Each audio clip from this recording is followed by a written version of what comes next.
बहू की बिगड़ी माँ। अब मेरी बेटी का घर है, मतलब मेरा ही घर है ना। क्या आप भी समधन जी? हाँ हाँ, वो बात भी सही है आपकी। ये तो आप ही का घर है, जब चाहे मुंह उठा के आ जाया कीजिए, कोई दिक्कत नहीं। ये कहानी है त्रिवेणी की, जिसकी बेटी मालविका की शादी अर्जुन से होती है। अर्जुन एक बहुत ही बड़ा बिजनेसमैन होता है और अर्जुन और मालविका को कॉलेज से ही एक दूसरे से प्रेम होता है। अपनी बेटी महलों में ब्याही गई है, इस बात का पूरा फायदा उठाती है त्रिवेणी, क्योंकि त्रिवेणी को पहले से ही चोरी करने की आदत होती है और अब वो अपनी बेटी मालविका के ससुराल में बार बार जाकर चोरियां करना शुरू कर देती है। तो चलिए देखते हैं कि कैसी है इस बिगड़ी हुई माँ की कहानी। मम्मी, सासू माँ, ये लीजिए नाश्ता। माँ, ये बिस्किट्स आप मत खाइए, ये शुगर फ्री बिस्किट्स सासू माँ के लिए है, इन्होंने खास विदेश से मंगवाए हैं। अरे रहने दो मालविका बहू, पूनम रायचंद का दिल बहुत बड़ा है। मैं गरीबों को इतना दान करती हूँ, तो क्या अपनी समधन को एक बिस्किट नहीं दे सकती? जस्ट किडिंग समधन जी। और हाँ मालविका बहू, आइंदा से तुम ये नौकरों वाले काम बिल्कुल मत करना। इन सब के हाथों में क्या मेहंदी रची है?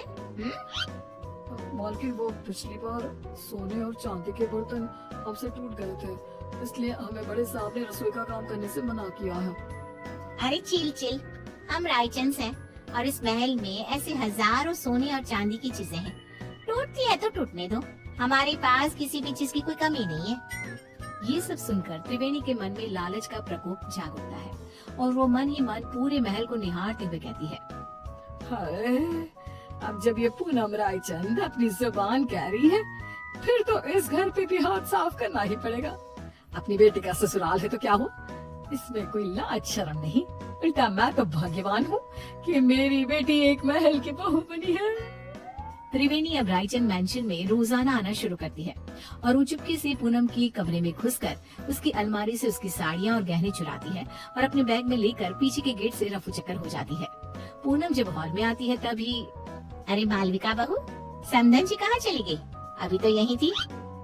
सासू माँ, वो मम्मी को ना आज मंदिर जाना था, आज कोई बड़ी पूजा है वहाँ, इसलिए वो चली गई।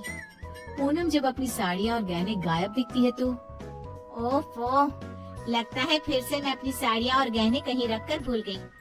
लगता है लॉन्ड्री में गई है साड़ियाँ और गहनों को पॉलिशिंग के लिए दिया होगा। पूनम को भूलने और लापरवाही की आदत थी और कोई भी चीज यहाँ से वहाँ हो जाए तो वो उसका कसूर अपनी लापरवाही पर थोप देती, जो कि सच नहीं था। ये बस पूनम के मन का भ्रम था। ऐसे ही त्रिवेणी कभी रसोई में से चांदी और पीतल के बर्तन, कभी महल के मंदिर में से महंगी मिठाइयाँ, कभी कोई फोन, कभी कोई घड़ी, तो कभी तिजोरी से पैसे चुराती रहती और महल में कानों कान किसी को भनक तक नहीं लगती। एक बार, अरे ये क्या मालविका, हमारी तिजोरी खाली और खुली क्यों है? इसका मतलब घर में चोरी हुई है। तुम रहती कहाँ हो? तुम्हारा हमारे कमरे पर ध्यान नहीं रहता है क्या? ये क्या बेतु की बात कर रहे हो आप अर्जुन? मैं इस घर की बहू हूँ और मेरे कंधों पर दुनिया भर की जिम्मेदारियाँ रहती हैं। अब क्या मैं कुर्सी लगाकर कमरे में बैठकर चौकीदारी करती रहूं? वही रह गया है क्या? पूरे महल के हाउस कीपिंग स्टाफ और सिक्योरिटी को एकत्रित किया जाता है और सबकी तलाशी ली जाती है। पूनम को अब समझ में आ जाता है कि पिछले कुछ दिनों से सिर्फ उसकी ही नहीं बल्कि महल की काफी चीजें भी गायब हो रही थी। पूनम का पति इंद्रेश कहता है, अरे पूनम, तुम खामखा अपने आप पर भुलक्कड़ होने का, लापरवाही होने का शक रखती, जबकि चोरियां सिर्फ हमारी ही नहीं, पूरे महल की चीजों की चोरी हो रही थी और मालविका बहू और अर्जुन की भी कई सारी चीजें गायब हुई हैं। महल में सिक्योरिटी इंचार्ज बोलता है, बड़े साहब, हमने ये बात आपको बताने की कोशिश की, लेकिन पिछले कुछ दिनों से आप शहर के बाहर थे और मालकिन जी भी दिन भर बाहर रहती थी, तो बता ही नहीं पाए। महल में छोटी सी छोटी चीजें भी चोरी हो रही है। ये बात तो अब बहुत गंभीर हो गई है और तगड़ी सिक्योरिटी तैनात कर लो, लेकिन अब इस घर में कोई चोरी नहीं होनी चाहिए। तभी वहाँ पे त्रिवेणी आ जाती है। क्या हुआ दामाद जी, और आप सब इतने चिंतित और परेशान से क्यों नजर आ रहे हो? कोई समस्या आन पड़ी है क्या? हाय हाय। अर्जुन त्रिवेणी को आए दिन होने वाली चोरियों के बारे में बताता है और त्रिवेणी थोड़ी सी घबरा भी जाती है। अरे बाप रे बाप, इतनी बड़ी बात, आम सी बात है। हमारे गली मोहल्लों में ना इतनी सारी चोरियां होती है, तो फिर ये तो एक राजमहल ठहरा। चिंता मत कीजिए आप सब, कड़ी सिक्योरिटी कर दीजिए। मतलब क्या, चोर और चौकन्ना हो जाएगा और कम चोरी करेगा।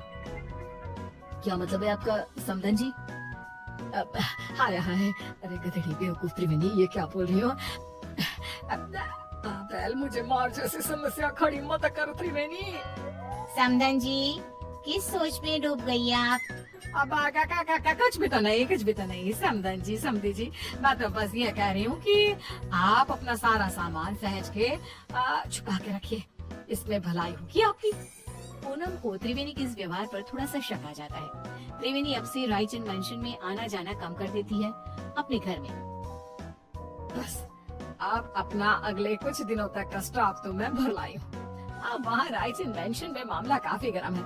जब तक वो ठंडा नहीं हो जाता, मैं वहाँ तीज त्योहारों में ही आया जाया करूंगी, क्योंकि अगर मैं वहाँ गई तो चाहे मैं एक चम्मच ही क्यों ना लूं, उसे भी चोरी करने से अपने आप को रोक नहीं पाऊंगी। क्या करूँ, आदत से मजबूर जो हूँ। और बेवकूफ रायचंद, उन्हें तो पता भी नहीं कि आज दिन का सांप रोज उनके घर में आकर चोरी करके जाता है। बेचारे, जितने माला माल हुए उतने ही कंगाल भी हो गए। महल में एक नौकर पूनम के पास जाकर उससे कहता है, मालकिन, मुझे ना आपको एक बात बतानी है। वो दरअसल छोटी मालकिन की मम्मी यानी कि त्रिवेणी जी को मैंने अपनी आंखों से चोरी करते हुए देखा था। क्या तुम घन चक्कर हो क्या? तुम्हें ये बात मुझे पहले बतानी चाहिए थी ना। मुझे वैसे भी उस सो कॉल्ड समधन जी त्रिवेणी पर शक तो आ ही रहा था, लेकिन कंफर्म नहीं कर पा रही थी मैं आपको ये बात पहले इसलिए नहीं बता रहा था क्योंकि मेरे पास कोई सबूत नहीं था और आप मेरी बात पर विश्वास भी नहीं करते। और तो और त्रिवेणी जी इतनी चालाक हैं कि उन्होंने महल की उन्हीं जगहों पर चोरी की है जहाँ सीसीटीवी कैमरा नहीं है।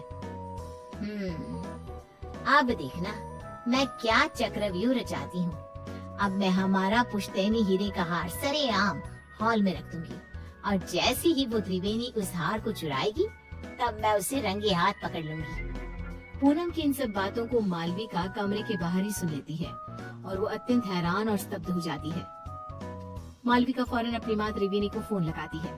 मम्मी, आपसे ये उम्मीद नहीं थी। आपने अपनी ही बेटी के ससुराल में इतनी सारी चोरियां की। Very bad mummy. सासू माँ को आपकी इन काली करतूतों के बारे में सब पता चल चुका है।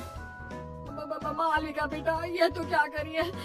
मैंने कोई चोरी चकारी नहीं की यार। मुझे आपसे कोई बात नहीं करनी। बाय। मालविका इतना कहकर फोन कॉल कट कर देती है। त्रिवेणी अब पूरी तरह डर चुकी थी। वहीं रायचंद मेंशन में पूनम हॉल में खुले आम पुश्तैनी हीरे का हार रख देती है और त्रिवेणी को न्योता देने के लिए फोन लगाती है। त्रिवेणी पूनम का कॉल देखकर कांपने लगती है। पूनम, रायचंद का कॉल, मेरी तो आज शामत है। अरे, आज सूर्योदय किसी और दिशा से हुआ है क्या? त्रिवेणी मेरा फोन नहीं उठा रही। खैर, वो वैसी भी आज आने ही वाली थी 2 बजे तक। अपने आप आएगी और सारी चोरी सीसीटीवी में रिकॉर्ड हो जाएगी। पूनम अपने कमरे में आराम करने चली जाती है और सभी नौकर भी भोजन करने जाते हैं। तभी वहाँ पर बालकनी से एक चोर आता है और वो पुश्तैनी हीरे का हार चुरा कर ले जाता है। और बाद में जब पूनम ये सीसीटीवी में देखती है तब ये क्या? ये तो एक आदमी चोर है।